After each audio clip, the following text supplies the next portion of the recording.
नमस्कार। तो स्वागत है आपका BLAMP चैनल में।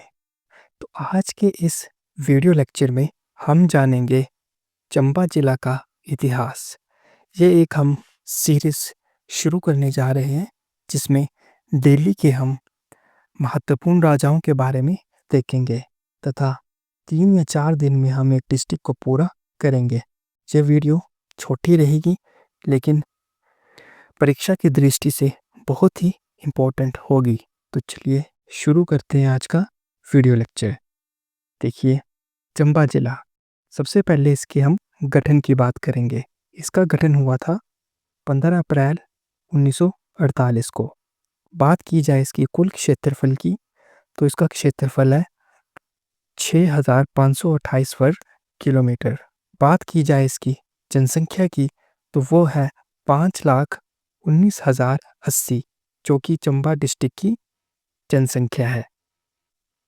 अब चलते हैं अब हम नेक्स्ट स्लाइड के ऊपर। महत्वपूर्ण राजाओं के बारे में अब हम देखेंगे। सर्वप्रथम जो राजा आते हैं वो आते हैं राजा मारू। होप सो आपने इनके बारे में सुना ही होगा। सर्वप्रथम इन्होंने क्या किया था, देखिए 550 ईस्वी में इन्होंने सबसे पहले चंबा रियासत की स्थापना की थी। ठीक है, मान लीजिए कि मैं रफ डायग्राम ड्रॉ करूं, यह है चंबा डिस्ट्रिक्ट। ठीक है, तो यहाँ पे इन्होंने क्या किया है कि ये आए यहाँ पे। ठीक है, इन्होंने क्या किया है कि चंबा नाम की एक रियासत की स्थापना की। इन्होंने नाम रख दिया इसका चंबा।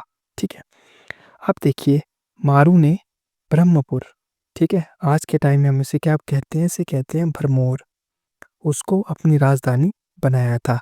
अब इन्होंने रियासत तो बना ली चंबा, ठीक है, अब इसकी राजधानी बनाया था इन्होंने भरमौर को। अब बात की जाए तो ये बेसिकली कहाँ से आए थे, तो ये आए थे अयोध्या से।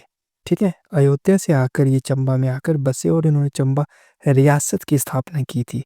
ठीक है, होप सो मारू के बारे में आपको ये जानकारी मिल गई होगी। अब चलते अब हम नेक्स्ट महत्वपूर्ण राजा के ऊपर। देखिए, नेक्स्ट जो महत्वपूर्ण राजा आता है वो आता है आदित्य वर्मन।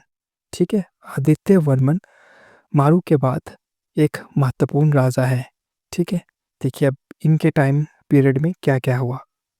देखिए, ये पहले राजा थे जिसने सर्वप्रथम अपने नाम के आगे वर्मन जोड़ा था। ठीक है, अब देखिए नाम से ही सिद्ध हो रहा है। ठीक है, आदित्य वर्मन, तो ये पहले राजा थे जिन्होंने अपने नाम के आगे वर्मन नाम की एक उपाधि जोड़ी थी। और देखिए सबसे पुराना उल्लेख मिलता है आदित्य वर्मन का। जब भी हम कोई भी किताब पढ़ते हैं, पुराण पढ़ते हैं, हिस्ट्री पढ़ते हैं, तो सबसे पुराना उल्लेख हमें किसका देखने को मिलता है, वो हमें देखने को मिलता है आदित्य वर्मन का। चलिए अब नेक्स्ट चलते हैं। अब हम नेक्स्ट महत्वपूर्ण राजा चप्पा के रहे वो है मेरुवर्मन। ठीक है, मेरुवर्मन का कार्यकाल रहा 680 ईस्वी के आसपास। भरमौर का ये सबसे शक्तिशाली राजा था। ठीक है, मेरुवर्मन भरमौर का सबसे शक्तिशाली राजा था। उसने कुल्लू के राजा दत्तेश्वर पाल को हराया और कुल्लू पर क्या किया, कब्जा कर लिया था। ठीक है, अब ये इतना शक्तिशाली था कि इसने अपने साम्राज्य, अपनी रियासत को बढ़ाने के लिए कुल्लू के राजा दत्तेश्वर पाल को हराया तथा कुल्लू पर क्या कर लिया, कब्जा कर लिया। अब देखिए इन्होंने, मेरुवर्मन ने महत्वपूर्ण स्थापनाएं की। उनमें से आता है सबसे प्रथम मणिमहेश मंदिर। ठीक है, मणिमहेश मंदिर का जो निर्माण किया था वो किया था मेरुवर्मन ने। उसके बाद लक्षणा देवी मंदिर का निर्माण भी मेरुवर्मन द्वारा किया गया था। गणेश मंदिर, नरसिंह मंदिर और शक्ति देवी मंदिर का निर्माण इन्होंने करवाया था। देखिए 5 महत्वपूर्ण मंदिरों का इन्होंने निर्माण करवाया था। ठीक है, मणिमहेश ये भी भरमौर में स्थित है, चंबा में स्थित है। लक्षणा देवी ये भी चंबा में स्थित है। गणेश मंदिर भी चंबा में स्थित है। नरसिंह मंदिर भी हमारा चंबा में स्थित है और शक्ति देवी मंदिर भी हमारा चंबा में स्थित है। शक्ति देवी पड़ता है चंबा के छतराड़ी में। अब देखिए मेरुवर्मन का जो प्रसिद्ध शिल्पी था ना, जो शिल्पकार होते हैं जो चीजें बनाते हैं मंदिर की, तो वो था गुक्का। ठीक है, ये बहुत ही इंपॉर्टेंट फैक्ट है।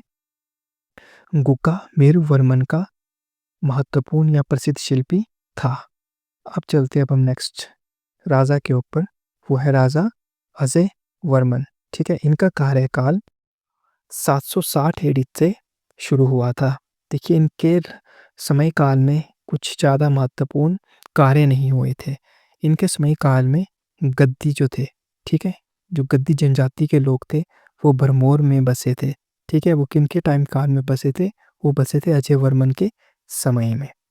अब चलते हैं अब हम नेक्स्ट महत्वपूर्ण राजा के ऊपर, वो है लक्ष्मी वर्मन। इनका कार्यकाल माना जाता है 800 एडी के आसपास। अब देखिए, इसके समय काल में क्या हुआ था?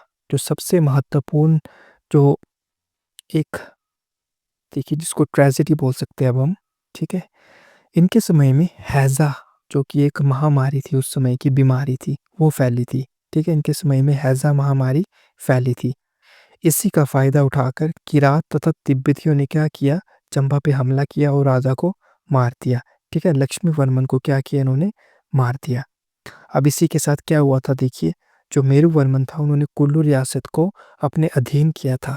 तो हुआ ये कि जैसे ही इन्होंने किरातों तथा तिब्बतियों ने चंबा के ऊपर हमला किया, तो कुल्लू रियासत को भी रिहा कर लिया गया। मतलब कुल्लू रियासत भी चंबा से छूट गई। तो ये थी आज की महत्वपूर्ण वीडियो। मैं आशा करता हूँ कि आज की इस वीडियो में आपको महत्वपूर्ण फैक्ट के बारे में पता चला होगा। नेक्स्ट वीडियो में हम चंबा के अन्य महत्वपूर्ण राजाओं के बारे में देखेंगे। तब तक के लिए जय हिंद, जय भारत, जय हिमाचल।